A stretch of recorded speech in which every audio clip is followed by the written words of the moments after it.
The sprint to the midterms kicks off tomorrow, and we're getting a glimpse of the sales pitch Democrats have been cooking up for voters on what they will do if they take control of the House. Axios reports House Minority Leader Nancy Pelosi is behind the new platform known as, quote, for the people. According to Axios, Democrats will promise to lower the cost of health care and prescription drugs. There's also a $1 trillion infrastructure plan to boost jobs and wages, and a pledge to clean up corruption in Washington and crack down on lobbying. With that, let's bring in our political panel. Roger Fisk is a Democratic strategist who worked on both of President Obama's presidential campaigns, and Alana Roethle, executive secretary for the Kansas GOP. Nice to see you both. Roger, start with you on this. Is this a Nancy Pelosi version of Gingrich's contract with America? Well, I think it's important to have a unifying overall message. I think the difference between the contract on America and this particular cycle is that the Democrats are allowing the districts to kind of drive the look and feel of the races. They're letting those local candidates run in a way that really fits and speaks to and listens to the voters of their district. So it's not a top-down, we know what's right kind of approach. It's a binding kind of harmonic legislative vision, but still leaving plenty of room for local candidates to run local races. Alana, you think about how Republicans can spin this as we look at the bullet points. Anytime you want to talk about health care, Republicans are going to say that's Medicare for all, socialized medicine. $1 trillion in infrastructure spending, they're going to say, oh, gee, that's just another way to pour money into, quote-unquote, shovel-ready projects that don't exist. Ethics and lobbying reform, Republicans go ahead and point to the fact that you've got Nancy Pelosi, Steny Hoyer, and the rest, and John Cornyn, who their combined ages are that of the Republic in terms of the three top Democratic leaders. So is this sort of a dream for Republicans? Well, I think it is a good opportunity for Republicans because it shows that this plan is really no different than what they've done in the past. If they're talking about cutting costs in health care and reforming health care, they had 8 years to do that, and it was disastrous. Look at all the problems we have for when they were in power, and I don't think they have any new ideas to come up with anything to help us. You know, they talk about getting rid of the lobbying and the corruption and that kind of thing. They're just as guilty of it as they've ever been. So I don't think either one of these ideas is going to be that effective.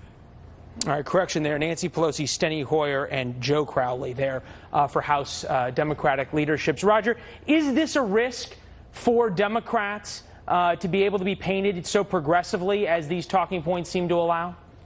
No, it's not. You can look at the Obama cabinet, for example, which I was intimately involved in for both administrations, and there was nothing near the corruption that we've seen from the Pruitts and the Zinke's, the people that are in this cabinet. Nothing within 1,000 miles of it. And frankly, anyone that had some of the issues that some of these cabinet members have, for example, Secretary DeVos and her stock ownership in for-profit universities, never would have even passed the internal vetting, let alone getting Senate confirmation. So to compare the Obama cabinet and the Trump cabinet, I think are just apples and oranges. I don't think we'll get Alana in on that. What is the defense when all of a sudden you start seeing the ads about Pruitt and his private jets, Price and his private jets, Zinke and some of his questionable behaviors? What's the defense for a party that promised to drain the swamp? Well, I think, you know, we are draining the swamp in a lot of ways. You do see a lot of this kind of behavior in both parties. Again, I mean, you look at not necessarily the cabinet of Obama, but you look at other Democrats, leadership, Senate leadership, that kind of thing.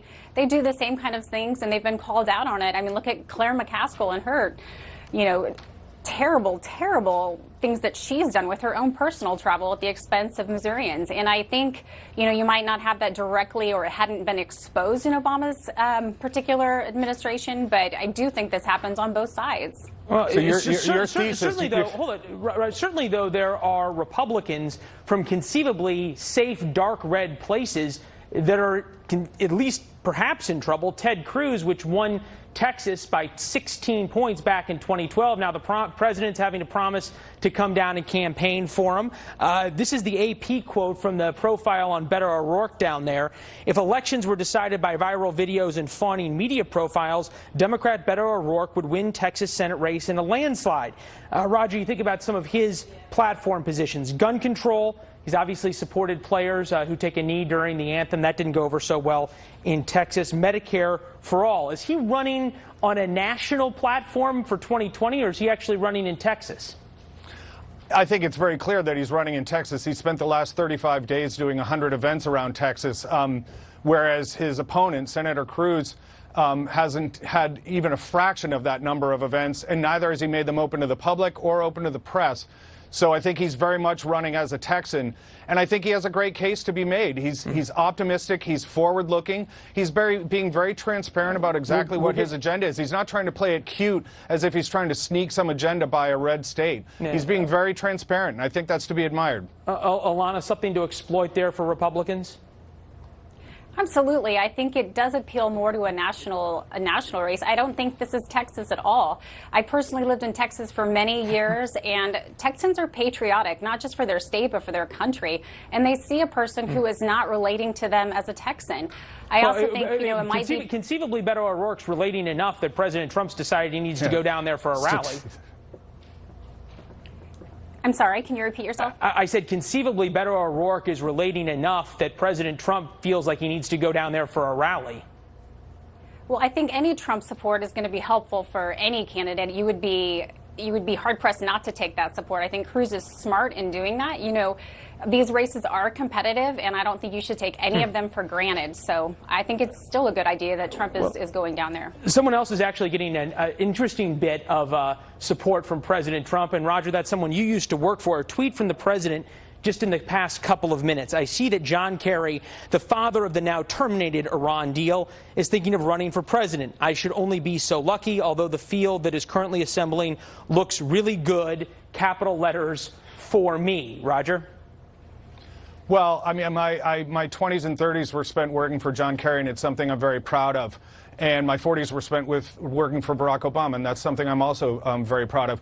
John Kerry's got a lot to offer. John Kerry's been part of public life for a long time. He was chair of the Senate Foreign Relations Committee. He's got personal relationships with world leaders. He's led on many domestic issues, and he deserves to be part of that conversation just as anyone else does. Alana, do Republicans wish that they just kept bringing back more of the old Democratic nominees, Biden, Hillary, and John Kerry? You know, I think that would just be par for the course. You see that they brought those candidates back before. It didn't work. You know, the country is even more to the right, more to the left than it used to be. I mean, we're even more divided. So you bring somebody in like Kerry, who's already been in the media, he's already been in the spotlight. It's not going to work for them. They need a candidate more like Barack Obama to come around, and I don't think that's John Kerry. Well, and to bring the conversation full circle, now people are comparing Beto O'Rourke to Barack Obama. So history seems to rhyme, not repeat itself, in the words of Mark Twain. We bring the conversation to a close. Alana, Roger, appreciate it. Thank you both.